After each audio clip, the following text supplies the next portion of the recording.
The afternoon I walked out of Millhaven Institution, the October wind off Lake Ontario hit my face like a slap from an old friend. 10 years. 10 years I spent behind those walls for fraud I never committed. 10 years watching maple leaves change through razor wire while my family forgot I existed. My name is David Thornton. I'm 62 years old. And this is the story of how I learned that the worst prison isn't made of concrete and steel. It's made of trust and betrayal. I remember the day the RCMP put me in handcuffs like it was yesterday. November 8th, 2014. I was the co-founder of Thornton Web Development, one of Toronto's fastest-growing real estate firms. My partner, James Webb, and I had built the company from nothing in 1995. We'd developed condos in the Distillery District, office towers in the Financial District, affordable housing in Scarborough. We employed 180 people across the GTA. I had a wife named Catherine who I'd loved since university, a daughter named Rebecca who was finishing her MBA at Queen's, and a business partner I'd known since we were roommates at Western. James wasn't just my partner, he was my best friend. That friendship was my greatest mistake. The fraud charges came out of nowhere. $4 million missing from a Mississauga development project, falsified environmental assessments, bribes to city officials, bank records showing transfers to offshore accounts in my name. My lawyer, a sharp woman named Maria Santos, said it was the most sophisticated frame job she'd ever seen in 20 years of practice. The Crown didn't care. They saw a wealthy developer who got greedy, and they gave me 12 years. Catherine visited me every week for the first 2 years. Then the visits became monthly, then every few months. Then she stopped coming. I got divorce papers delivered to my cell on my birthday in 2017. She wrote a note saying she couldn't live like this anymore. She'd met someone else, someone named Thomas, who made her feel young again. I understood. I hated it with every fiber of my being, but I understood. Prison has a way of erasing you from the world. You become a ghost while you're still breathing. Rebecca kept writing to me. Every single week, my daughter sent letters. She told me about finishing her MBA, about her husband Marcus, about my grandson Oliver, who was born 3 years after I went away. She sent photographs. Oliver had my mother's eyes, that same fierce determination my mom used to have. Then, 4 years ago, Rebecca's letters stopped. I wrote to her dozens of times. No response. I tried calling her cell. The number was disconnected. I called the company. A receptionist I didn't recognize said there was no Rebecca Thornton Hayes working there. When I asked to speak to James, my partner, she put me on hold for 15 minutes before telling me Mr. Webb was in a meeting. Something was very wrong. I hired a private investigator with what little money I had left in an account James couldn't access. What he found made my blood run cold. Rebecca had been fired from the company 5 years ago. She and Marcus had divorced. She was living in a basement apartment in Brampton, working at a dental clinic for minimum wage. My grandson Oliver was with her, an 8-year-old boy who'd never known anything but struggle. And James, my dear friend James, was living in my house in Rosedale, driving my Range Rover, running my company. He'd somehow convinced the board that I'd signed over power of attorney before my conviction. A document I never signed. A document that was as fake as the evidence that put me behind bars. I spent my remaining years in Millhaven planning, not revenge, justice. There's a difference. Revenge is hot and reckless, born of anger and pain. Justice is cold and precise, born of truth and patience. When I walked out of that institution on that gray October afternoon, I had nothing but the clothes on my back, a bus ticket to Brampton, and a check from the Ontario government for $500,000. Wrongful conviction compensation. $50,000 for every year I lost. It doesn't replace those years, but it gave me the war chest I needed. The bus ride from Bath to Brampton took 5 hours. I sat in the back watching Ontario roll by through dirty windows. The world had changed while I was gone. People stared at screens in their hands. Buildings I remembered were gone, replaced by glass towers I didn't recognize. The Jays had won the pennant twice while I was inside. I'd missed it all. Brampton was worse than I remembered. The address the investigator gave me led to a neighborhood that made me sick. A rundown triplex on a street where half the houses had boarded windows. My daughter, who'd once lived in a 4-bedroom home in Lawrence Park, was now in a basement apartment where I could see mold growing around the window frames. I knocked, footsteps inside, a pause, a chain being undone. Then the door opened, and I saw what 10 years of my absence had done to my little girl. Rebecca looked like she'd aged 20 years. She was 34 but could have passed for 50. Her hair was gray at the temples. Her shoulders were hunched from exhaustion. Her eyes had that hollow look of someone who'd stopped hoping for good things. When she saw me, her hand flew to her mouth. "Dad," she whispered. Just that one word, "Dad." Then she fell into my arms and sobbed like a child. We sat in her tiny kitchen while she told me everything. The coffee was weak, the table was from IKEA and wobbling on an uneven floor, but I didn't care. I just listened. "It started 8 months after I went to prison," Rebecca said. "Uncle James came to me with documents. He said you'd signed everything over to him before the trial. He said it was to protect the company in case you were convicted. I didn't believe him at first, but the signatures looked exactly like yours. The lawyers verified them. I was only 24, Dad. I didn't know what to do." "What happened next?" I asked. "James said I could stay on in business development. But he promoted his own people to senior management. People I didn't know, people who had no history with the company. They started squeezing me out, making my life hell, finding fault with everything I did. 4 years ago, they fired me for cause, said I was leaking proprietary information to competitors. It was a lie, Dad. I never did that." "I know, sweetheart. I know." Rebecca wiped her eyes with a threadbare napkin. "Marcus couldn't take it anymore. We lost our condo. We had to pull Oliver out of his Montessori school." Marcus said, "I came from a family of criminals." He said he didn't sign up for this shame. He left. Moved back to Halifax. He sends Oliver a card at Christmas and that's it. "Where's Oliver now?" I asked. "School. He's at the public school down the street. He's a good kid, Dad. So smart. But he's angry. He doesn't understand why his life is the way it is. He asks me why other kids go to camp, and we can't even afford new winter boots. I don't know what to tell him." I reached across that broken table and took my daughter's hands.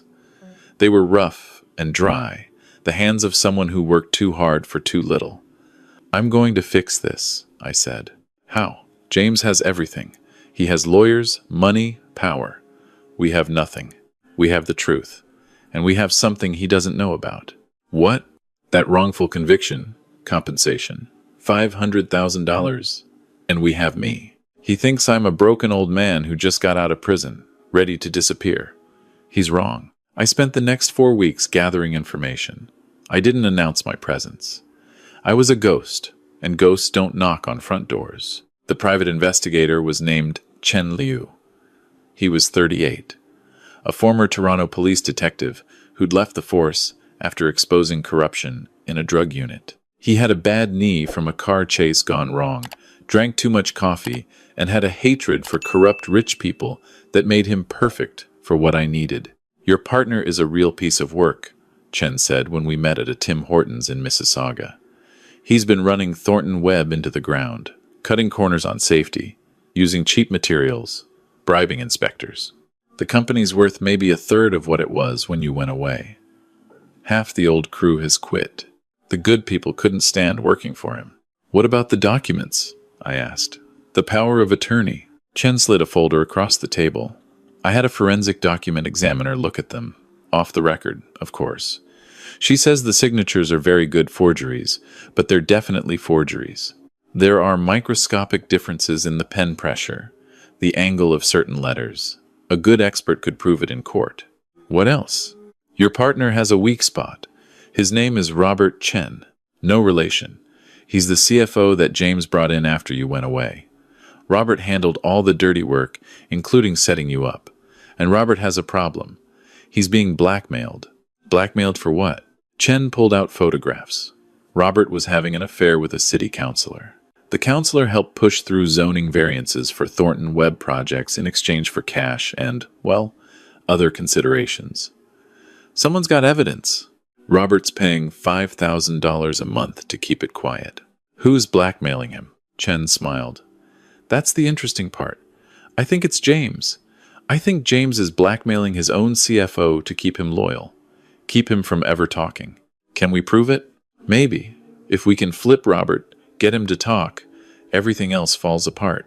Finding Robert Chen wasn't difficult. He was a creature of habit. Every Thursday night, he played squash at a club in Oakville. Every Friday, he had lunch at a sushi place on Yonge Street. He drove a BMW he couldn't afford and wore Rolex watches that cost more than my daughter made in a year. I watched him for 3 weeks. I learned his patterns. I learned he was terrified of his secrets coming out. I learned that he had a wife and 3 kids who didn't know about the affair or the fraud. On the 4th Thursday, I approached him in the parking lot of the squash club. "Robert Chen," I said. He spun around, his hand going to his jacket. When he saw me, an old man in a Value Village coat, he relaxed. "Who are you?" "I'm David Thornton. I think you know my name." The color drained from his face. He looked like he'd seen a ghost, which, in a way, he had. "You're supposed to be in prison," he stammered. "I got out. Served 10 years of a 12-year sentence. Good behavior, statutory release. And now I'm back. Robert, I'm back, and I know everything. I don't know what you're talking about. The forged documents, the falsified environmental reports on the Mississauga project, the $4 million that James actually stole and blamed on me, the bribes to Councillor Davies, the affair you had with him, the photographs James is using to blackmail you. I know all of it." Robert's hands were shaking. "You can't prove anything." "I can. I have a document expert who'll testify the signatures are forgeries. I have the wrongful conviction compensation that lets me hire the best lawyers in Ontario. I have bank records my investigator found. I have emails James thought he deleted. And I have the photos of you and Councillor Davies, the same ones James has been using against you. This was partly a bluff. I had some evidence, but not as much as I was claiming. But Robert didn't know that. And Robert was desperate. "What do you want?" he asked. "I want the truth. I want you to tell me everything James did. I want you to put it in a sworn affidavit. I want you to testify if it comes to that. I can't. James will destroy me. The photos will get out. My marriage, my career, everything. James is going to destroy you anyway. It's only a matter of time before he doesn't need you anymore. And when that happens, those photos go public.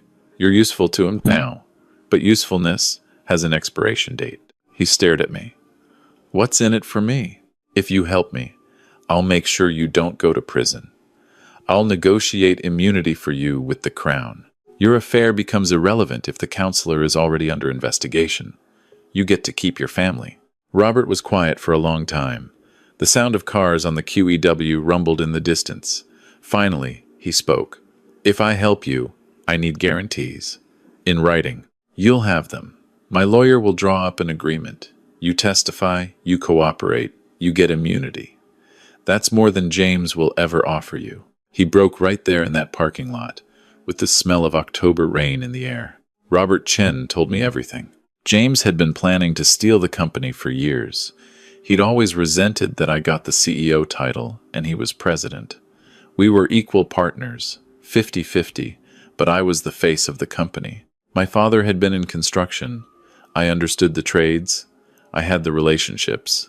James was the finance guy, the numbers guy. He thought that wasn't enough recognition. The fraud was James's idea. He had Robert create false invoices, forge environmental reports, plant evidence. He had people on the inside, accountants and lawyers loyal to him. When the RCMP came investigating, everything pointed to me. And the worst part? Catherine knew. My wife knew what James had done, because James had been having an affair with her for years before I went to prison.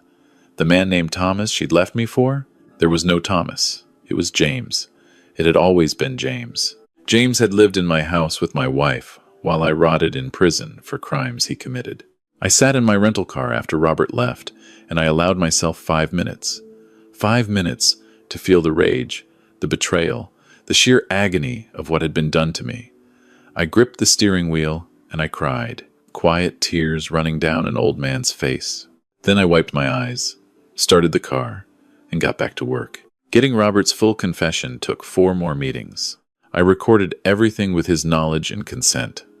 I had him sign documents. I had him provide dates, names, dollar amounts. I built a case that would make any Crown prosecutor salivate. But I wasn't going to the Crown yet. First, I wanted to see James. James still lived in my house. The house Catherine and I had bought in 2003 inches Rosedale. The house where Rebecca had her 16th birthday party.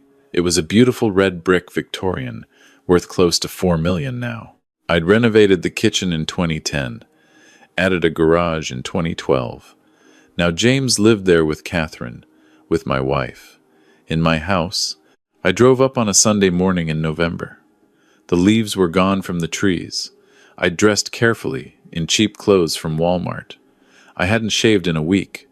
I wanted to look like a broken man, a man who'd given up. I wanted James to underestimate me. The doorbell echoed through the house. I waited. Footsteps. The door opened. Catherine stood there, 10 years older, but still beautiful in that cold, elegant way she'd always had. She was wearing yoga clothes and holding a latte. When she saw me, she dropped the cup. It exploded on the hardwood floor I'd installed. Coffee everywhere. "David," she whispered. "Hello, Catherine. What are you doing here?" "I came to see my house. And my partner. This is still my house, isn't it? Or have you stolen that too?" James appeared behind her. He'd gotten soft. Success and stolen money will do that to a man. His hair was thin and gray. His face was puffy. But his eyes still had that calculating look. That predator look. "David," he said smoothly. "What a surprise. I heard you got statutory release. I didn't expect you to show up here. Where else would I go? This is my home." "Was your home? Things have changed, old friend. I'm afraid you're not welcome here anymore." I let my shoulders slump. I put on my best defeated expression. "James, please. I just got out. I have nowhere to go, no money, nothing. I'm not here to cause trouble. I just want to understand what happened." Catherine started to say something, but James cut her off. "Let him in. I want to hear what he has to say." They led me into the living room, my living room. The furniture was different. My photographs were gone, but I could still see the bones of the home. The fireplace where Rebecca had hung her stocking. The window where Catherine used to read on Sunday mornings. All of it taken. "So," James said, settling into a leather chair that probably cost $5,000. "What do you want, David?" "I just want to understand. The company, the evidence, all of it. I had 10 years to think, and none of it made sense." James smiled. It was the smile of a man who'd won. "What's to understand? You got greedy. You committed fraud. You got caught." "I didn't commit fraud, James." The jury disagreed. The jury was shown false evidence, forged documents, manufactured proof. James's smile faltered slightly. "That's a serious accusation." I looked at Catherine. She was sitting on the couch, arms crossed. "And you knew. You knew what he did, and you went along with it. You were sleeping with him while I was still your husband. How long, Catherine? How long were you two betraying me?" She didn't answer, just stared at her lap. James stood up. "I think you should leave, David. Prison clearly damaged your mind." "I've been collecting evidence," I said calmly. "I have Robert Chen's full confession. Signed, witnessed, recorded. I have forensic proof the documents were forged. I have bank records, tracing the stolen money to accounts you control. I have enough to put you both away for the rest of your lives." The room went silent. James's face turned red, then white. "You're bluffing." "Am I?" I pulled out my phone and pressed play. Robert's voice filled the room. James Webb approached me in 2013 with a plan to frame his partner for fraud. I helped him create forged documents and false environmental reports. In exchange, he promised me the CFO position and protection from exposure of my affair with Counselor Davies. Everything I'm about to describe is true, and I'm providing this statement of my own free will in exchange for immunity from prosecution. I let it play for 45 seconds, then stopped. "There's 3 hours of that. Names, dates, amounts, everything you did. And Robert isn't the only one who's talked. You made enemies, James. People who were happy to speak once someone was finally listening. James looked at Catherine. She looked at him. In that moment, I saw their relationship clearly. It wasn't love. It was a partnership built on guilt and greed. "What do you want?" James asked. His voice had lost its smoothness. "I want everything back. The company, this house, my reputation. I want you to sign a full confession and surrender to the authorities. I want Catherine to renounce any claim to my assets, and I want you both out of my life forever." That's insane. Then I release everything to the Toronto Star and the Crown. You'll still go to prison, but it'll be after a very public trial where everyone knows exactly what you did. Every client, every employee, every contractor you've ever worked with. James was breathing hard. "I need time to think." "You have 48 hours. After that, everything goes public." I stood and walked to the door. "Oh, and James? I've made copies. They're with 3 different lawyers and 2 journalists. If anything happens to me, to Rebecca, or to my grandson, everything gets released automatically. So don't even think about it." I left them standing in my living room. The next 48 hours were the longest of my life. I stayed with Rebecca and Oliver in that basement apartment. I finally got to know my grandson properly. This boy who had my mother's eyes and my stubborn streak. Oliver was wary at first. He knew I'd been in prison. But over those 2 days, we talked. I told him stories about his great-grandmother, about building the company, about the house where his mother grew up. "Grandpa," he said on the second night, "Uncle James says you're a bad man, that you stole money." "Uncle James lied, buddy. He did bad things and blamed me for them. But the truth is coming out now." "Will you go away again?" "No, I'm home now, and I'm not going anywhere." On the morning of the 3rd day, my phone rang. James's lawyer. They were ready to negotiate. The meeting took place at Maria Santos's office downtown. James looked like he hadn't slept. Catherine wasn't there. His lawyer, an expensive man in a 3-piece suit, did most of the talking. The negotiations were brutal. James tried to bargain, to minimize what he'd have to give up. His lawyer made threats about countersuits. I sat calmly through all of it with Maria and Chen beside me. In the end, James had no choice. The evidence was overwhelming. Robert Chen had provided too many details. The forged documents couldn't withstand forensic scrutiny. If it went to trial, James would lose everything and spend 20 years in prison. We reached an agreement.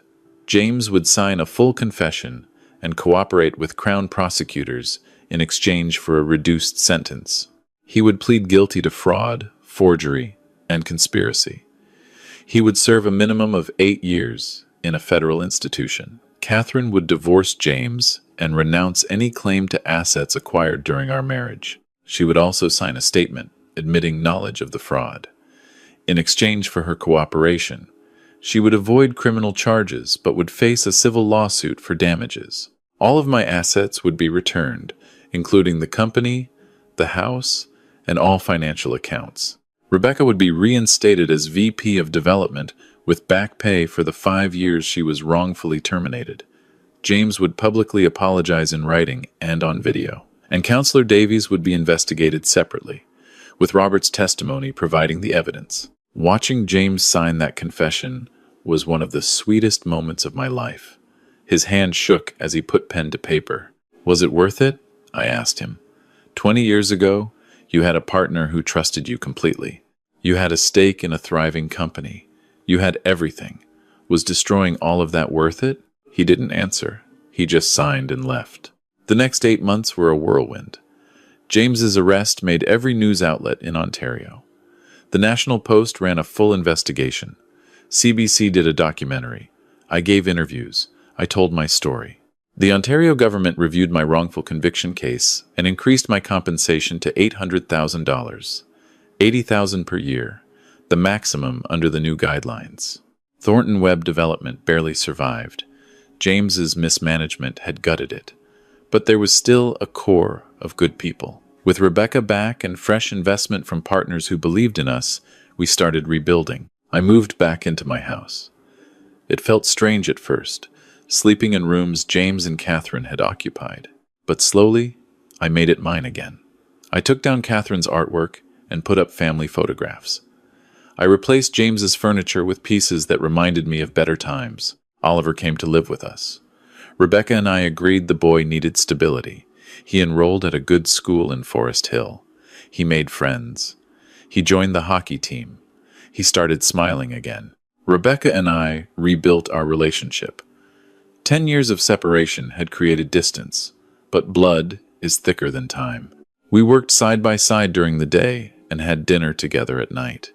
We talked about the past, about the future, about everything we'd lost and everything we could still build. 1 year after I walked out of Millhaven, I stood on the back deck of my house and watched the sun set over Toronto. Rebecca was inside making dinner. Oliver was doing homework at the kitchen table. The sounds of family drifted out through the open door. I thought about the 10 years I'd lost, my daughter's wedding, my grandson's first steps, holidays and birthdays and ordinary Wednesday afternoons, all gone. But I also thought about what I'd gained, the truth, justice, a second chance to be a father and grandfather, the knowledge that the people who'd betrayed me had paid for their crimes. James was in Kingston Penitentiary now. He'd be there for at least 8 more years. Catherine had moved to Vancouver to escape the shame. Robert Chen was cooperating with authorities and had avoided charges. His marriage survived, barely. Councillor Davies was facing corruption charges. The whole rotten structure had collapsed. And I was here, 62 years old, standing in my own home, surrounded by the people I loved. "Grandpa," Oliver called. "Dinner's ready."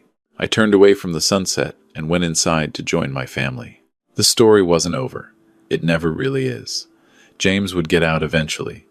There would always be people who believed his version of events. The company faced years of work to return to what it was. Oliver would have questions as he got older, difficult questions about family and betrayal and forgiveness. But none of that mattered right now. What mattered was the smell of Rebecca's cooking, the sound of Oliver's laughter, the warmth of a house that was finally home again. I'd lost 10 years, but I had the rest of my life ahead of me, and I intended to make every single day count. If you're watching this and you've been wronged by someone you trusted, I want you to know something. Justice is possible. It takes patience, it takes planning, it takes the courage to keep fighting when everything seems lost. But it's possible. James thought he'd won. He thought money and power and fake documents would protect him forever. He was wrong. The truth has a way of surfacing no matter how deep you try to bury it. I'm David Thornton. I spent 10 years in prison for fraud I didn't commit. My business partner stole my company, my house, and my wife. He tried to destroy my daughter and my grandson. He failed. And if anyone watching this is facing a similar battle, take heart, keep fighting, keep gathering evidence, keep believing in justice.